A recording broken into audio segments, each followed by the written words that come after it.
What do you think? I think we're dead meat. Real dead meat. You're dead meat! Go ahead and laugh, you guys. If I ever find a little bastards that did this, they're dead meat.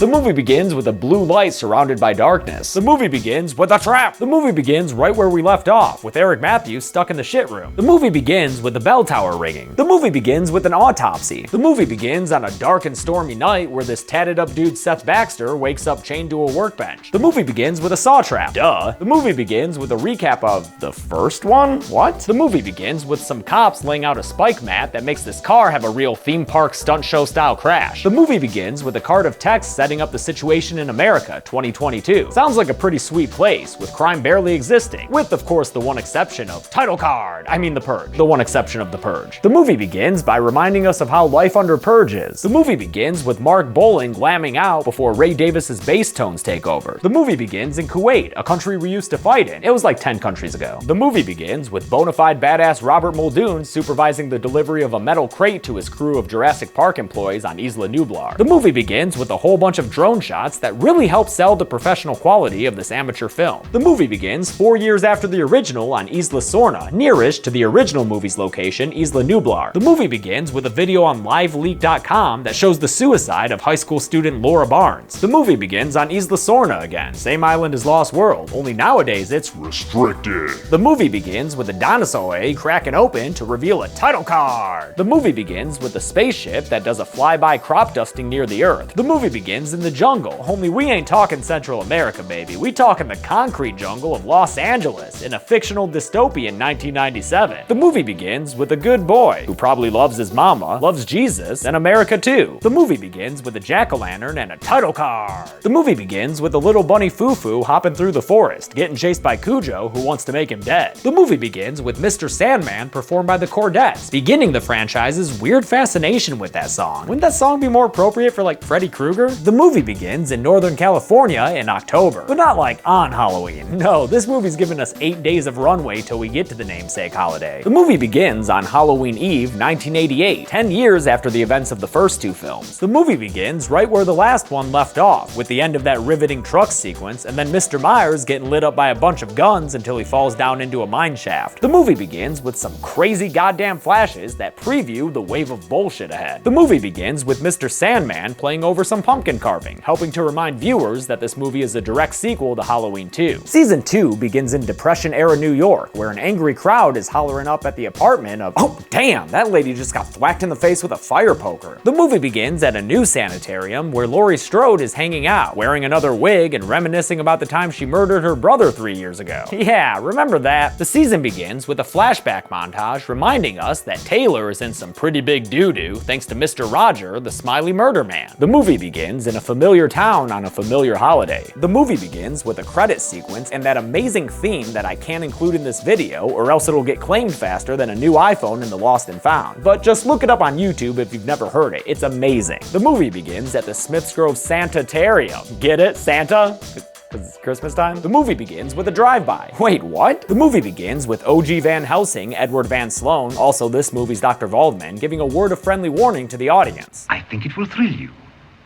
It may shock you.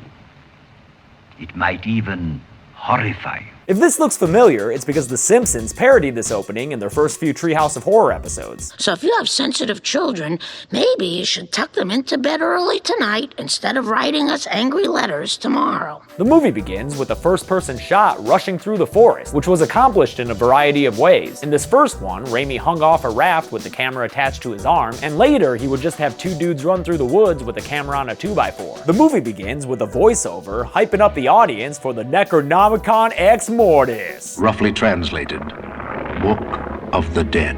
Yeah, that's a hungry, hungry book. The movie begins with Ashley Williams in chains. The movie begins in 1974 at a drive-in movie theater. Oh, in Jacksonville. Not sure why that's relevant, but I guess Florida, you know? The movie begins in everyone's favorite haunted woods, where a teenage girl staggers around dripping blood from her hands. The movie begins on Christmas Eve, 1971. The movie begins with some dad shoes tap tap tap into a title card. The movie begins with some overblown glitch effects on all the studio logos. We understand the premise already, Unfriended. We don't need this much encoding error aesthetic. The movie begins with our final girl Laura waking up to a voice calling her name. The movie begins, much like the first one, with a bullshit warning that it was based on a true story. The movie begins in Los Angeles, where Clint Howard finds some sweet street meat. Fucking A, burger. The movie begins with an underwater vessel entering the abandoned Jurassic World on Isla Nublar. The movie begins at an unassuming house on Christmas Eve. The movie begins with Up on the Housetop, an actual Christmas song as opposed to those awesome knockoffs from the original. The movie begins at a nice big house where the Mason family is sitting down for dinner. The movie begins at a bonfire where the fraternity members of Sigma Phi Omega are bringing in the new year by burning their own banner? Maybe it's a frat thing. That whole system is Greek to me. The movie begins with its opening credits playing over flappy squawky bird sounds. The movie begins with my girl Sandy B talking to a couple of kids about an upcoming family vacation that's about to have some real intense rules. Under no circumstance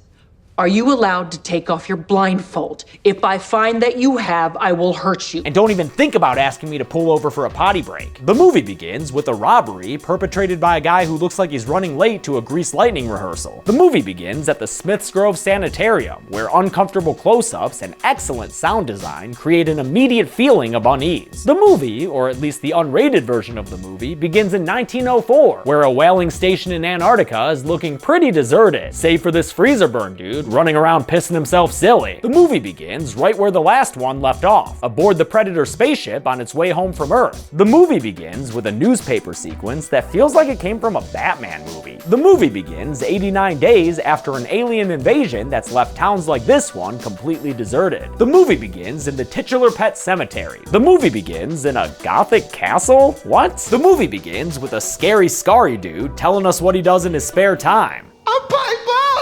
The movie begins in the Yellow Door, a coffee shop slash art exhibit slash place with open mic Fridays. The movie begins with gorgeous shots of an ancient Earth's landscape, played by northeastern parts of present-day Iceland. Great acting there, Iceland. The movie begins with a stylized recap reminding us of what happened at the end of Lep 1, when the green little shit got a little melty and fell into a well. The movie begins with a prologue that takes place long before Prometheus, showing the first-time boot-up of David the human-hating android. The movie begins with a Star Wars prequel-looking space battle that ends when the ship being pursued escapes through a warp gate. The episode begins with Sean Hunter, played by Ryder Strong, which is somehow not a porn actor's name, having to sit between Cory and Topanga because of their relational strife. The movie begins with a dream sequence full of rocking chairs and ticking clocks.